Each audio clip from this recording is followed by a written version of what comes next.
interfered with our affairs for the last time. Tonight. I am literally in the air right now, wrapping up a store. This first class, I am so new at this. What's going on, guys? It's your boy Mars back with another Clash Royale video, and today I have an in-depth Royal Hogs Royal Recruits guide on how to play this deck over here. This is going to be a really in-depth guide going through my mindset, strategy behind this deck, tough matchups, easy matchups, all the way down to how to emote against these players. All right, we're gonna start with the hard matchup over here. We have a hard matchup and an easy matchup, and the first thing that you want to do in any ladder game that you're playing with this deck is to not do anything crazy at the beginning of the game. In fact, the only cards I would ever cycle if you're in like a competitive situation and you really want to win the game are Bar Barrel and Arrows. Those are the only two cards I would play at the start of the game before your opponent plays something. Otherwise, wait for your opponent to play something. As you can see here, I waited a good 30 seconds or so, then I played Arrows, then the game kicks off, and my opponent goes in for a Valkyrie right there. Now we get into the next tip, which is basically to play the cheapest card for any given situation, especially in single elixir. So here I just went with the Zappies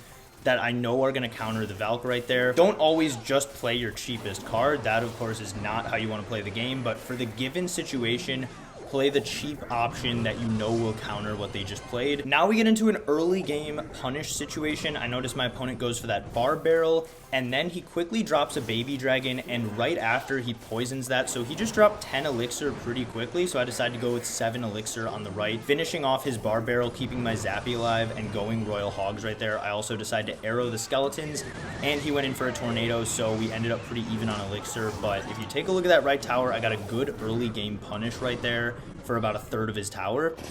Now that's a lot of damage! And now we're going to pause it here for a second, because the next thing you should be thinking about is, what does my opponent have? This guy so far has gone in for Valk, Bar Barrel, Tornado, Poison, and Baby Dragon, and Tombstone. This is going to come with experience too, but if you think about the current meta, he's obviously using Graveyard at this point. Again, Poison, Tornado, Bar Barrel is a pretty big giveaway to that, but especially Tombstone, Valk, and Baby Dragon, it had to be Graveyard. And again, there's no guarantee, because this is ladder. Obviously, they could be using any random thing, so keep that in mind until they play all their cards. But I was about 99% sure this guy was running Graveyard at this point. Here he goes Ice Wizard in the back, and I could have played a Flying Machine, but I just decided to get rid of the Ice Wizard with the Fireball.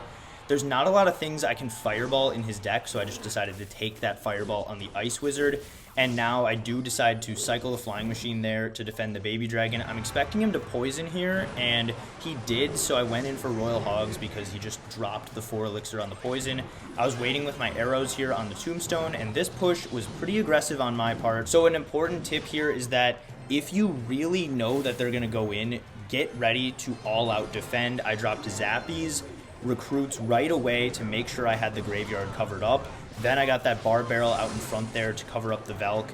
And yeah, he actually didn't go that aggressive on that Graveyard because he didn't have poison in cycle. But as this game keeps going, we're going to get into more and more tips, and one of them is to be unpredictable. These Royal Hogs right here were pretty unpredictable because honestly it wasn't the best play right there, but it at least forced him to spend a lot of elixir on defense right there. And then in comes another Graveyard, guys.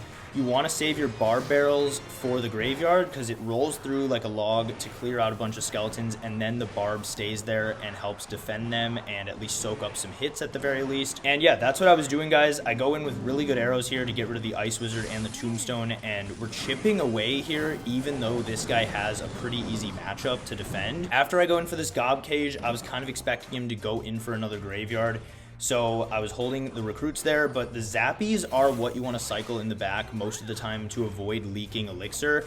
That's another tip for some of you newer players, is to not leak elixir is when you sit at 10 elixir and you're not playing anything. Another aspect of being unpredictable here though is I went in for the pigs on the left because I have way more damage on the right, so he probably wouldn't expect that. And with that push, I almost evened out the game right there. I did make a mistake with these Zappies though, letting his Baby Dragon get 2 hits. That's quite a lot of damage. And then another unpredictable thing I do here is go with the Recruits at the bridge because I hadn't done that yet in this game. Good fireball value here on the Ice Wizard and the Baby Dragon, and I'm really just trying to keep up some pressure at this point as we start triple elixir. I don't want him to get that many graveyards down, so I'm just using my Royal Hogs a lot at the bridge. You have to know how to defend, though, after you go in for the Royal Hogs, because they will come at you with some graveyard counter pushes. So with that Royal Hog push going out, now he goes Graveyard, Baby Dragon at the bridge. I block the Baby Dragon. Really important to block those Baby Dragons with something, whether it be Flying Machine, Gob Cage, or getting a Bar Barrel out in front.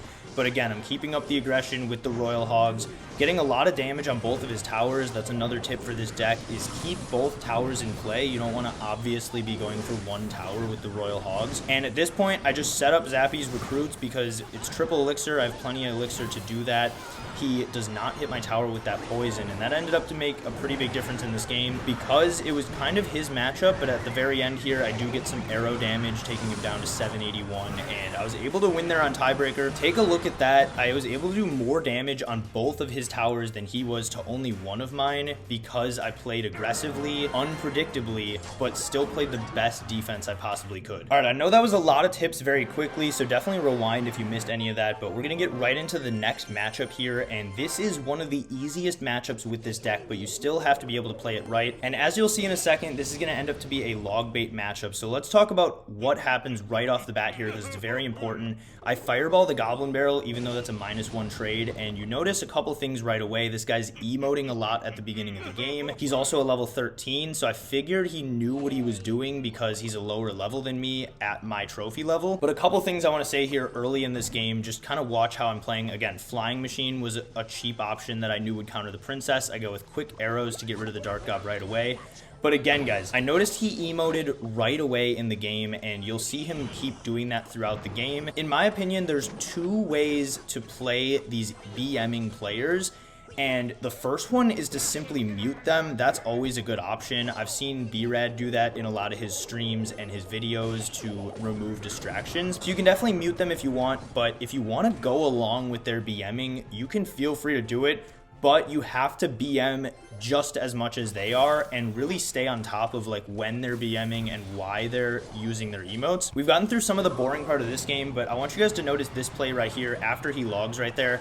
I was thinking about what he was going to do, and he knew I had arrows in cycle, so he probably wasn't going to Goblin Barrel. But if you notice right there, I was holding the recruits preemptively because I figured he might go for something like a Dark Goblin or Goblin Gang at the bridge.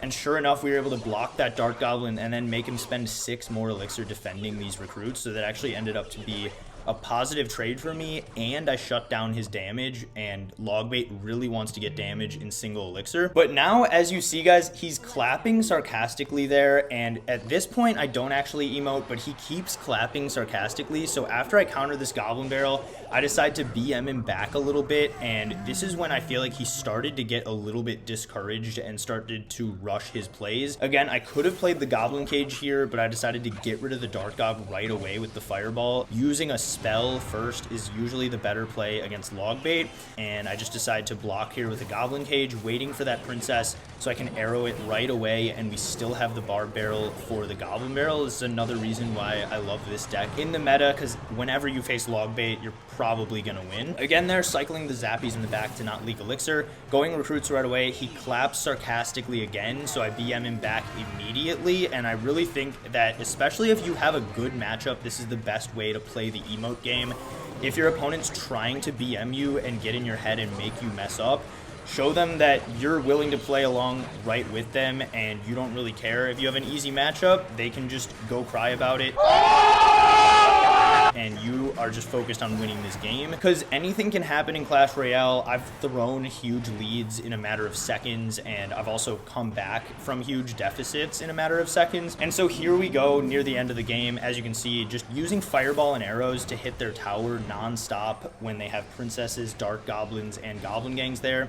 But here we finally got enough damage where we can just spell cycle and actually fully take out this tower. By the end of the game, he literally threw his Goblin Barrel to the very edge of the map there because he was so tilted that he got this tough matchup. But guys, that's how you want to play an easy matchup, is just focus, play as well as you can, always shut down their damage opportunities, especially in single elixir. And if they're trying to BM you and get you off your game a little bit, just play even better play faster, send some emotes their way, and show that you're right there with them. And if they got a tough matchup, that's too bad for them, but you're gonna win this game. Honestly, guys, if I stuck to all the tips that I just shared in this video, I would probably be at 7,000 trophies already, because if you play every game with this deck, just like I said in this video, you're gonna win a lot more games. Now, obviously, you have to switch up your strategy a little bit depending on what your opponent has, but if you're always playing in a focused, quick way, and you're playing somewhat unpredictably, and always thinking about what they're gonna do and countering it in the best way possible with the least amount of elixir possible, that's basically the name of the game in Clash Royale. I tried to sum it up as well as I could in this video with a lot of good examples. So yeah, I hope you guys enjoyed this Royal Hogs Royal Recruits guide. This has been my main deck on ladder for a while now, so it's definitely the deck that I'm the best with. Not saying that I'm the best player in the world with this deck or anything. There's obviously probably hundreds of people who are better than me with this deck, but I don't really want to talk about that because that's kind of depressing. But anyways, guys, if you made it this far in the video, make sure to click like and subscribe right now. Doing those little things takes like 1 or 2 seconds, but benefits my channel tremendously, and I really appreciate it. Make sure to check out my other videos if you haven't already. I'm sure you guys are going to love those if you made it this far in the video. But anyways, guys, I'll see you tomorrow with another Clash Royale video, and at 1 p.m. every weekday with a Clash Royale live stream.